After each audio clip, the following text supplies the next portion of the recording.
السلام عليكم، ازيكم حبايبي؟ عاملين ايه؟ عملت طريقة جديدة النهاردة حلوة للفراخ. بدل ما كل يوم هنسلق فراخ او دجاج. فالنهاردة بقى عملتها بطريقة جديدة وتحفة وريحة وطعم ما اقولكمش عليه. شوفوا الجمال بقى والحلاوة دي. عملتها بطريقة جميلة وتحفة يا جماعة، تعجبكم ان شاء الله، ممكن تنفع كمان في العيد. اول حاجه بقى انا معايا حله على النار، نزلت بمعلقتين من السمنه كبار، ومعايا بصلايه متقطعه جوليان نزلت بيها برضو كده وهديها تشويحه حلوه كده.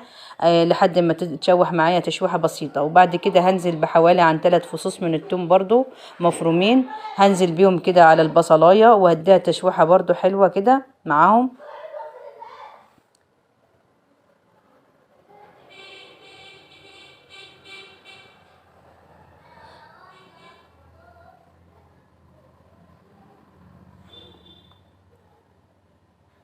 بعد كده بقى هنزل بقرنين من الفلفل الرومي، قطعتهم برضو قطع صغيرة كده ونزلت بيهم وهشوحهم كده يدوني ريحة حلوة كده. اول ما الريحة تطلع كده معايا هنزل بالقطع الفراخ بتاعتي.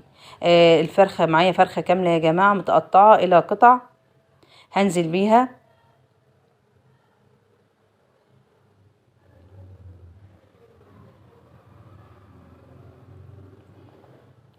وهديها تشويحة حلوة كده مع البصل والفلفل والحاجات دي كلها تختلط ببعضها، وهسيبهم على النار شوية لحد ما يختلطوا ببعض. وهنزل بالبهارات بتاعتي بقى في الوقت ده، فلفل اسود معلقة صغيرة، وهنزل برضو ببهارات فراخ برضو معلقة صغيرة، ومعلقتين من الكاري كبار، وهديها تقليبة حلوة كده لحد ما تتشوح معايا شوية كده مع البصل والفلفل. هغطي عليها شوية وهسيبها. بعد ما اتشوحت معايا بالطريقة اللي انتوا شايفينها دي هبدأ بقى اطلع الفراخ بتاعتي كده، هشيلها كده اطلعها. بعد كده بكون مجهزة معايا حوالي عن طماطميتين اتنين، قطعتهم برضو بالشكل ده ونزلت بيهم، وهسيب الطماطم لحد ما تتسبك تماما وتستوي خالص. هغطي عليها برضو واسيبها لحد ما استوت معايا بالطريقة اللي انتوا شايفينها دي. بعد كده هنزل بقى بكوباية من الزبادي او علبة من الزبادي. الزبادي ده يا جماعة هيديلها طعم بقى، هيوديها في حتة تانية خالص من جماله ومن طعمته. مع كل المكونات دي مع عصرة ليمونة برضو، ليمونة كده كاملة بتعصريها بقى معاهم كده، بتديها طعم حلو قوي مع الزبادي.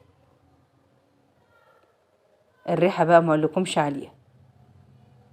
بعد كده بقى هضيف الفراخ تاني، هنزل بالفراخ بتاعتي كلها بعد ما الطماطم بقى اتسبكت وحطينا كل بقية المكونات. هنقلب كله مع بعض بقى بالطريقة اللي انتوا شايفينها دي. هبدأ بقى احط مية بقى، ازودها مية مغلية من الكتل.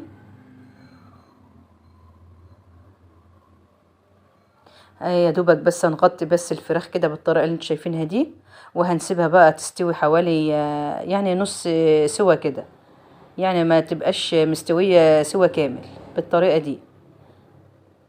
هحط الملح، نسيت الملح بصراحة، فانا هحط الملح بقى وهسيبها لحد ما تستوي بقى ايه شوية نص سوا كده.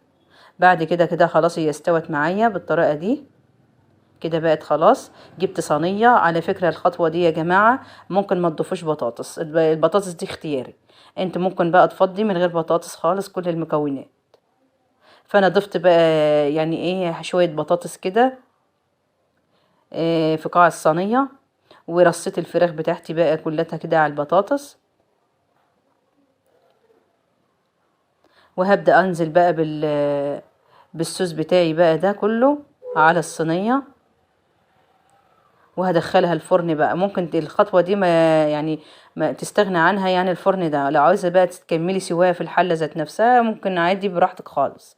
انا هدخلها الفرن بس تستوي شوية بقى مع البطاطس كده، تاخد شوية سوا كده، وبعد كده وتاخد وش كده برضو الفراخ تتحمر. بدخلها الفرن بس يا دوبك بقى تستوي والبطاطس تستوي كده تكمل سواها بالطريقة الجميلة اللي انتوا شايفينها دي. طالعة معايا تحفة، ولا الريحة بقى ما اقولكمش عليها، ريحتها قلب البيت كله. والله يا جماعة طعمها رائع. ولا الصوص بتاعها بقى جميل. تحطي معاه رز ابيض بقى او رز بشعريه، وبألف هنا وشفا ليا وليكم. لايك وشير لو عجبك الفيديو.